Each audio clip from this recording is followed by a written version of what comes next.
होली का त्योहार हिंदू समुदाय के सबसे प्रमुख त्योहारों में से एक है। होली का एक महत्वपूर्ण हिस्सा है होलिका दहन।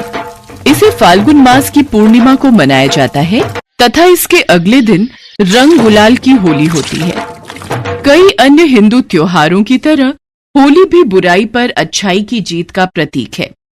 हम हर वर्ष बड़े ही धूमधाम से रंगों का त्योहार होली मनाते हैं। उससे एक दिन पहले मुख्य होली का त्योहार मनाया जाता है, जिसे होलिका दहन कहते हैं। इसमें सुबह के समय लोग वहां जाकर पूजा करते हैं, जहां रात को होलिका दहन होना होता है और रात में धूमधाम से होलिका दहन किया जाता है। हर त्योहार की अपनी एक कहानी होती है, जो धार्मिक मान्यताओं पर आधारित होती है। होली के पीछे भी एक कहानी है। इसकी कथा सतयुग के एक दैत्यराज हिरण्यकश्यप व उसके पुत्र भक्त प्रहलाद से जुड़ी हुई है। महर्षि कश्यप की पत्नी दक्ष पुत्री दीति के गर्भ से दो महान पराक्रमी बालकों का जन्म हुआ। इनमें से बड़े का नाम हिरण्यकश्यप और छोटे का नाम हिरण्याक्ष था।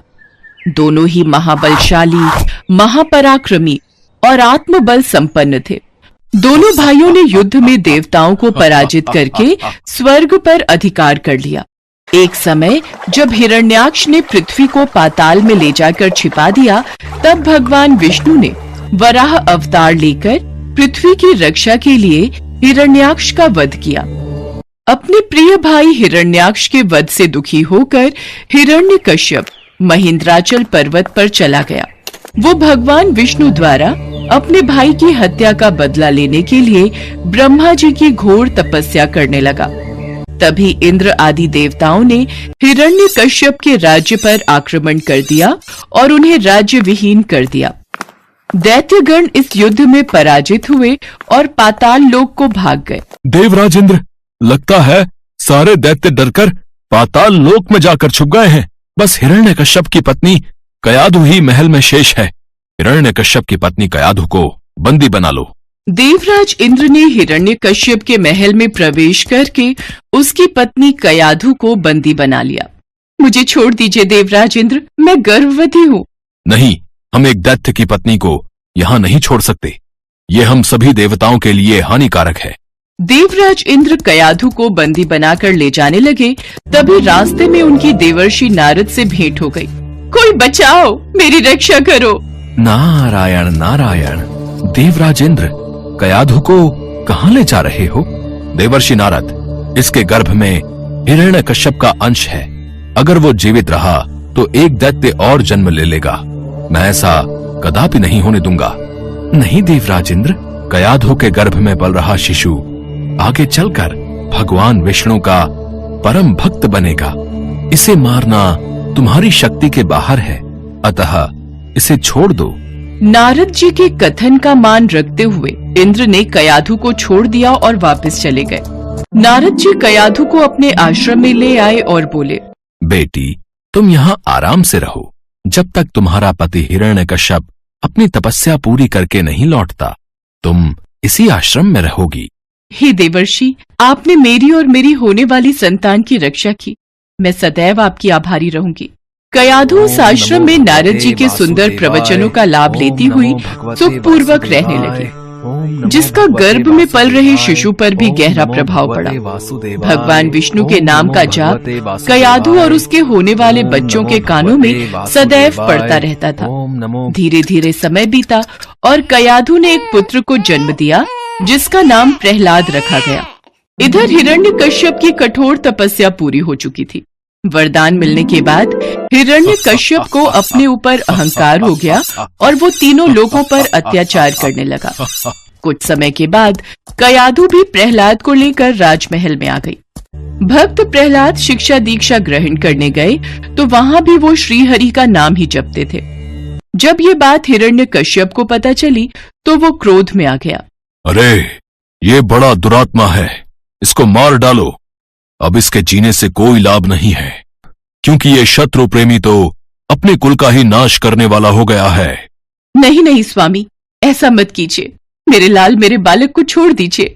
ये आपका पुत्र है। सैनिकों ने प्रहलाद को अनेकों प्रकार से मारने की चेष्टा की, पर उनके सभी प्रयास श्रीहरि की कृपा से असफल हो जाते थे।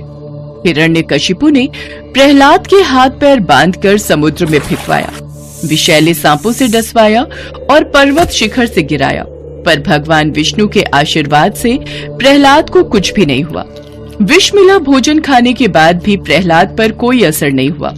प्रहलाद को मारने के सब प्रकार के प्रयास विफल हो चुके थे। एक दिन हिरण्यकश्यप इसी चिंता में डूबा हुआ था, तभी उसकी बहन होलिका उसके पास आई और बोली, भैया, मैं इतने महान बलशाली राजा को इस तरह चिंता में डूबा नहीं देख सकती। आपको आपकी सभी चिंताओं से मुक्ति दिलाने के लिए मैं आपके पास एक प्रस्ताव लेकर आई हूँ। कैसा प्रस्ताव बहन होलिका? मेरी तो सबसे बड़ी चिंता वो विष्णु भक्त प्रहलाद है।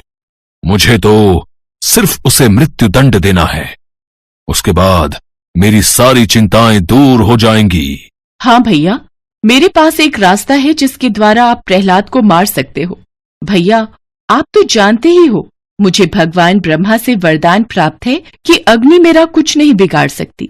यदि मैं प्रहलाद को अपनी गोद में बिठाकर अग्नि में बैठ जाऊं, अर्थात सैनिकों की सहायता से एक बड़ी जगह पर चिता जलाई जाए और उस अग्नि में मैं प्रहलाद को अपनी गोद में लेकर बैठ जाऊंगी। मैं उसे कसकर पकड़कर रखूंगी ताकि वो उस अग्नि से निकलकर भागने न पाए और उसी चिता में जलकर भस्म हो जाए।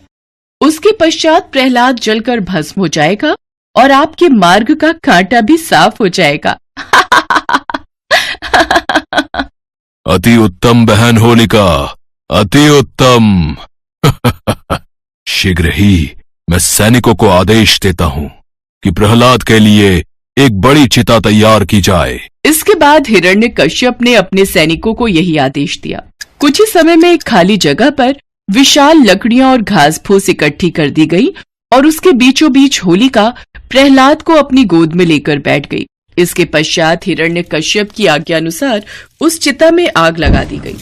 आग लगते ही प्रहलाद हमेशा की तरह विष्णु विष्णु का नाम जपने लगा। जैसे जैसे अग्नि की आंच उन तक पहुंचने लगी, वैसे वैसे होलिका को उसकी तपन महसूस होने लगी। वो आश्चर्यचकित थी, क्योंकि इससे पहले अग्नि ने उसे कभी ऐसा अनुभव नहीं करवाया था। अब अग्नि उन तक पहुंच चुकी थी और होलिका का शरीर उस अग्नि से जलने लगा था। तो वहीं प्रहलाद निश्चिंत होकर बैठा था और विष्णु नाम का जाप कर रहा था। होलिका को ये देखकर बहुत क्रोध आया और वो चीख चीख कर भगवान ब्रह्मा के दिए वरदान को झूठा बताने लगी। छल, मुझसे छल हुआ है। ब्रह्मदेव का वरदान झूठा है। बचाओ, कोई बचाओ। होलिका की बातों को सुनकर भगवान ब्रह्मा जी प्रकट हुए और बोले, शायद तुम भूल रही हो, ये वरदान देते समय मैंने तुमसे कहा था कि ये तभी प्रभावी होगा जब तुम इसे स्वयं की रक्षा करने या दूसरों की भलाई के लिए उपयोग करोगी, पर तुम्हारे हाथों से इस वरदान का दुरुपयोग हुआ है। तुमने इस वरदान के द्वारा निर्दोष बालक को मारने का दुस्साहस किया है, इसलिए तुम्हें अपनी करने का फल प्राप्त हुआ है। ये कहकर भगवान ब्रह्मा अंतर्ध्यान हो गए। वह अग्नि बहुत विशाल थी और होलिका चाहकर भी उस अग्नि से नहीं निकल सकती थी। प्रहलाद की रक्षा तो स्वयं नारायण कर रहे थे, इसलिए उसे कुछ नहीं हुआ। बाहर खड़े सभी सैनिक और हिरण्यकश्यप होलिका की चीख सुन रहे थे, पर कोई होलिका को नहीं बचा सका। देखते ही देखते होलिका का शरीर उसी अग्नि में जलकर भस्म हो गया, जबकि भक्त प्रहलाद सकुशल बाहर आ गया। तभी से उस दिन को होलिका दहन के नाम से मनाया जाता है और अगले दिन रंगों की होली होती है।